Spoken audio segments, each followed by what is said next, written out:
अस्सलाम वालेकुम जी।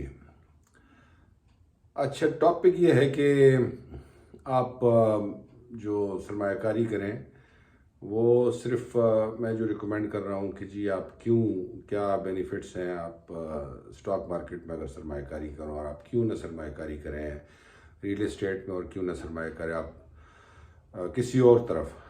तो देखिए, पैसा कमाने के दो तीन तरीके हैं उसमें। एक लोग इंडस्ट्रियलिस्ट हैं, इंडस्ट्री से पैसा कमाते हैं। एक रियल एस्टेट से पैसा कमाते हैं। और भी हैं, माइनिंग से लोग पैसा कमाते हैं, एग्रीकल्चर लैंड होती है पैसा कमाते हैं। और एक जो है उनमें से स्टॉक मार्केट है।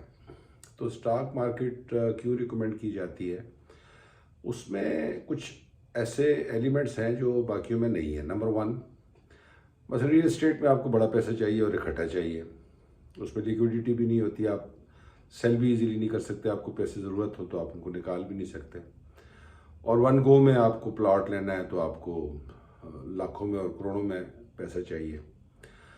और इंडस्ट्री आपने लगानी है तो उसमें आपको ज़ाहिर है बहुत बड़ा लोन चाहिए, और लोन के लिए आपको कुछ मॉर्गेज चाहिए, पहले से कुछ पैसा होना चाहिए आपके अपने पास। और फिर उसके लिए ऑफिस बनाना है, उसके लिए आपने एक सेटअप पूरा करना है, उसके लिए आपको जगह की ज़रूरत होती है, उसके लिए फिर टाइम देना पड़ता है, और उसको रात दिन एक करना पड़ता है और बेइंतहा मेहनत करनी पड़ती है, और तब जाके एक इंडस्ट्री इस्टेब्लिश होती है। फिर उसको मार्केट करना पड़ता है, चीज़ों को बेचना पड़ता है। तो उसमें ये है। और बाकी भी इसी तरह के काम हैं।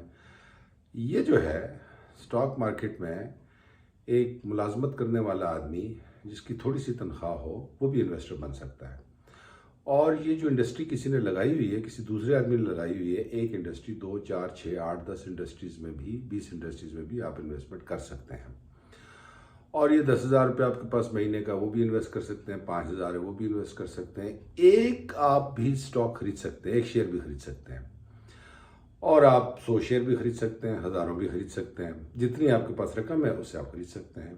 जो आप सेविंग करते हैं, जो आपके पास पैसा बचता है, बल्कि लोग, सियाने लोग ये कहते हैं कि पहले पैसा बचाएं उसके बाद एक्सपेंडिचर। हम ये करते हैं कि पहले महीने का पैसा खर्च कर देते हैं, जो बच जाए उसको इन्वेस्ट करते हैं। सियाने लोग ये कहते हैं कि पहले आप पैसे, जो पैसा आपने रखना है उसको पहले रखें, बाकी जो बच जाए उससे आप उसको खर्च करें, और लिमिट के मुताबिक खर्च करें। और हर एक एक उस पर, मतलब फजूल एक चीज़ भी नज़र रखें उस पर, कि कहीं आपके पास सोफ़ा पड़ा हुआ और खामखा उसको आप बदलना चाहते हैं, नया आप लेना चाहते हैं। तो आपके पास टेलीविज़न ठीक ठाक है, आप कहते हैं नहीं बस ये अब मैच नहीं करता है, मैंने बेड नया ले लिया है, तो बेड के साथ सोफ़े भी नए लूँगा, कुर्सियाँ भी नए लूँगा, और टीवी भी नया लूँगा। तो ये जो चीज़ें हैं, इनसे अगर आप बचेंगे तो आप सेविंग करेंगे तो आप इन्वेस्ट करेंगे। अच्छा, दूसरी बात ये है, मैंने जैसे आपको कहा कि इसमें हाई लेवल ऑफ लिक्विडिटी है। उससे मुराद ये है कि आपके के पास अगर प्लॉट है, तो जैसे आजकल प्लॉट नहीं बिक रहे, आजकल उनकी मार्केट नहीं है, बहुत मुश्किल हो जाता है बेचना। अच्छा, आपको चाहिए 1 लाख रुपया, और आपके पास 1.5 करोड़ का प्लॉट पड़ा हुआ और नहीं बिकता, तो आपको 1 लाख रुपया भी कहीं नहीं मिलता। तो इसमें तो ये है कि इसमें आप जब चाहें बेच सकते हैं। आपको आपके आपकी 10 लाख की इन्वेस्टमेंट है, आपको सिर्फ 10,000 रुपया चाहिए, निकाल लें 10,000 रुपया, वो आपको अगली शाम तक आपके बैंक अकाउंट में आ जाता है। जितना पैसा आपको ज़रूरत होता है उतना आप निकाल सकते हैं। थोड़ा थोड़ा आप इन्वेस्ट कर सकते हैं, थोड़ा थोड़ा आप निकाल भी सकते हैं, प्रॉफिट भी ले सकते हैं। और इसमें फिर बनता चला जाता है। इसमें सिर्फ जो बातें हैं, एक दो बातों का बहुत ज़रूरी ख्याल रखना होता है। थोड़ा सा आपने इस इल्म को सीखना है।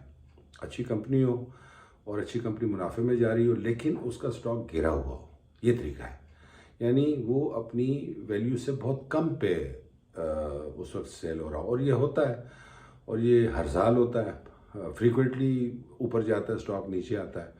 तो ये तो मतलब ये डेफिनेटली अच्छे से अच्छा स्टॉक भी नीचे आता है। और पाकिस्तान की जो है ना स्टॉक मार्केट, बहुत वोलेटाइल है, और इस वक्त दुनिया की बड़ी इन्वेस्टमेंट के हिसाब से दुनिया की बहुत अच्छी स्टॉक मार्केट्स में है। इसीलिए इस वक्त जब हालात थोड़े से ठीक होते हैं तो दुनिया भर का इन्वेस्टर इसमें आ जाता है। अभी फॉरेन इन्वेस्टर्स बहुत सारे आए हुए हैं, और वो आपके फार्मास्यूटिकल में इन्वेस्टमेंट कर रहे हैं, वो आपके फार्मा में इन्वेस्टमेंट कर रहे हैं, ऑटोमोबाइल में इन्वेस्टमेंट कर रहे हैं। और फर्टिलाइज़र में बहुत बड़ी इन्वेस्टमेंट हो रही है, पावर सेक्टर में बहुत बड़ी इन्वेस्टमेंट हो रही है, और ये फॉरेन इन्वेस्टमेंट हो रही है और लोकल इन्वेस्टमेंट भी हो रही है।